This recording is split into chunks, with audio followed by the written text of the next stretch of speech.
Before I met Jesus in the ocean, I didn't know what faith was. My scientific mind scoffed at the religious design of signs and wonders in place of sound reasoning and evidence, anything I couldn't hear or see or savor with my taste buds, perfect math SAT, thinking linearly, scientific method and confirmed theories. You say that God is real? I don't want to hear your spiel. Give me proof of his existence, confirmed by tangible statistics, Excel spreadsheets, facts and figures, calculated formulas, crunched numbers. You know, hard evidence. You can't prove that there's a God? Well, I guess that settles it. Yet what I couldn't see until I had no ground underneath my feet is that, like having faith in God, atheism too is a system of belief, and no one can prove if the doctrine of God is true, which means atheists operate on faith just like religious men do. Plus, the scientific method isn't all about proof, but developing theories to explain why the world moves through space on invisible grooves, like a record side 2, spinning round, understanding why apples fall from trees to the ground, not up into the sky, but down to the earth, according to gravitational forces at work, in a system governed by natural laws that science can measure and support. But what's lacking in the report is a subject of high importance lying just beneath the surface, forever lurking beyond and above this natural facade, earthly phenomenon. Our bodies die and rot, but you know the soul, it lives on.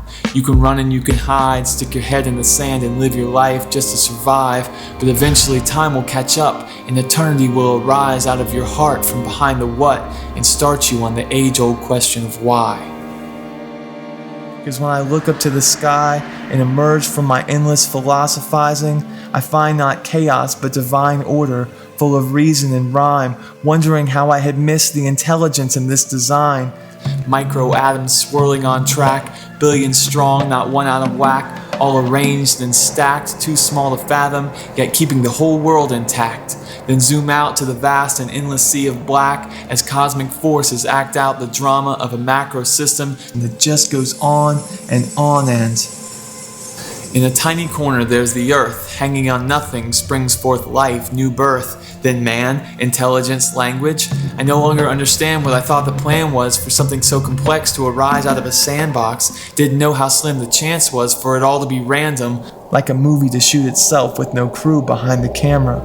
Yet the deception had me blind, arresting heart and mind, living a defiant life, hiding behind the lies and disguise of job titles, dark times when love is hard to find, a hard mind wired to reject the object of affection we were designed to connect with and embrace, a God who created a world that's so amazing, unable to find his infinite grace and mercy or recognize the author of this story, the book of life. Constantly battling the strife of not knowing why I'm even alive or who I am made to be, an eternal son of the King, designed to sing his praises and lift my face to his for all eternity. No, I swallowed the lie that this world is all there is, and when we die it's lights out, no hope of survival, hiding behind the endless objections I found in the textbooks and in the lectures from skeptic academics, providing no answers, only questions, like, God, if you are real, why don't you just touch down on solid ground and be found by your people, if that is what we are? Made by the weight of your words, shaped from the dust of the earth, if you can create the world with your voice, why even give us a choice? Then it hit me. You did come down to send us reprieve, and Jesus the God-man brought me to my knees. Now I only need faith like a mustard seed to receive the eternal life that you give so freely, paid for on the cross with your blood such a cost, with love for all mankind that none should be lost.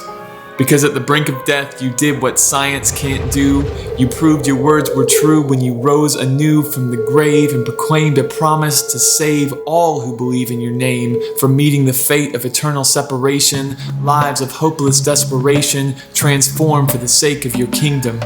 And even though I am no one, sowing only the smallest seeds in the garden, you pardoned my iniquity of hard-hearted living, directed toward the Father of lights, my heavenly Daddy who rights every wrong, victorious and strong, my King Jesus, the unparalleled and matchless Lord of all things, seen and unseen. Your grace flows down like a mighty river, unhindered into the winter wilderness that was my life.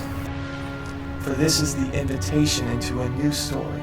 Of redemption, of destiny, of design, eternal kingdom life, through the cross of Jesus Christ, for He is the way and the truth, and the life He offers begins now when your story meets His story. For today is the day of salvation. To God be the glory.